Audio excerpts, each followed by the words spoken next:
Knives Out, a murder mystery by Rian Johnson, every Star Wars fan's favorite director. So this is, as I said before, a murder mystery. Just came out today. I saw it at the opening showing last night. And it's basically about, after a best-selling mystery writer is killed, his entire family gathers to mourn his death. But, detective wonders whether his death was by his own accord or if it was murder. So, interesting premise enough. About your standard premise. Now to get into what I think of the movie. Good parts. This felt like Clue, the movie, at a lot of points. Whether it was just the very rich colors at some points, how the house is, as mentioned in the movie, a living Clue board.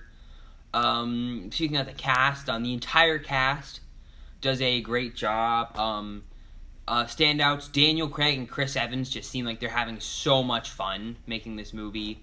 I mean, Daniel Craig has this kind of almost ridiculous kind of Kentucky accent, and he just seems to be like having a blast, being super expressive, making sure people hear the accent. He's singing in some scenes, and it just seems like he's having fun. And of course, he's good as a detective in this film. Chris Evans, he's not playing your standard Captain America in this movie. He's playing a more rude, spoiled grandchild. And, he actually seems like he's having fun. Like, you see him in the Avengers movies, and he's all nice and stuff.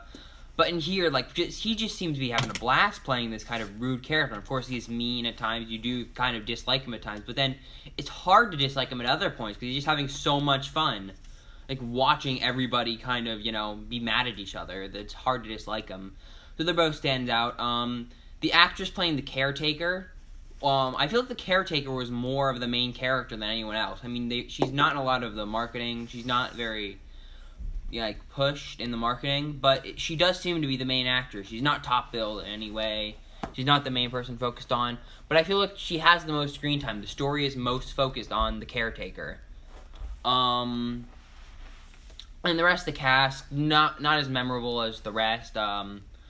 Whether it's Jamie Lee Curtis, Don Johnson, Catherine Langford, everyone does a good job kind of being diverse from each other. Some not as good as others, but they definitely have a great standout personality tropes from each person. And another good thing about this movie, it is surprisingly funny. There are quite a few jokes that got me really laugh out loud. Whether it's because they're actually good, well-structured jokes, or it's just like ridiculous things that can't come out of nowhere that really have made me laugh. I like a bit of the pacing, how it kind of starts off with the dude's already dead, and then we gather with their getting together, and then there's a bit of interviews, and there's actual people wondering whether or not it was murder, and then there was the big finale, which was it was tense. Rian Johnson did a good job making it tense in the movie. He did a good job building tension. The score by Nathan Johnson, who's done all of Rian Johnson's films except for one notable exception. It's not too memorable, but it's great background music. So it's not necessarily bad. Nothing I really bring up. A few things that I really did like. Of course, it was a great mystery with a great premise. I haven't seen a lot of mystery movies, but this really did have an intriguing plot. About the murder of Harlan Thrombey, or whether it was a murder or a suicide. It was an interesting movie. I really did enjoy. It's quite fun, and there weren't too many problems. Some of my problems were one of the characters, in order to kind of help them figure out the truth, one of the characters has a thing where they puke every time they lie, and that's just awfully convenient for someone in a murder mystery story, so I'm not the biggest fan of that. And then, also, in the middle of the movie, it seems like they're trying so hard to convince us of one thing, even though it's the other thing. We know that the other thing is the premise of the movie, but it sets up early. It seems so hard pushing, no, it was this. It kind of confuses me. Kind of it's trying to convince you something's happening in the middle of the movie when you know that wasn't it, because that's how the movie goes. I call it the Black Panther death scenario because of what happened in Black Panther.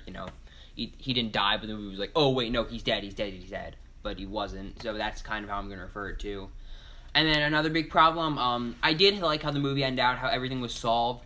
But the way the movie was set up, there were some characters who were kind of key to the end where I didn't feel like they got as much screen time as they needed. And then also, it just didn't seem solvable by like anyone except for like a genius. And I like my mysteries to be kind of solvable, like something where I can like figure it out without having to look at the tiny little details and automatically being like, oh, that must somehow connect. In the end, I did notice some of them, but not enough to kind of figure out what was going on. But that brings me back to another pro of the movie, how, as with all great murder mystery stories, every little thing seems to lead to something. Nothing is there without a reason. There's no small details that were there that weren't included. But, of course, everyone did a great job. Rian Johnson did a great job setting up this great mystery story. And besides a few issues I had in the middle or involving the solvability of it all, I still enjoyed this movie, and I will give it a 9 out of 10. Now, anyway, according to future content, I probably won't make another video for a couple of weeks, which will be my Jumanji The Next Level review. But then I'm immediately kicking into high gear with my review for Star Wars Episode 9, then loads of rankings coming through for the end of the year and the decade. Anyway, I hope you guys liked the video, and I'll see you guys later.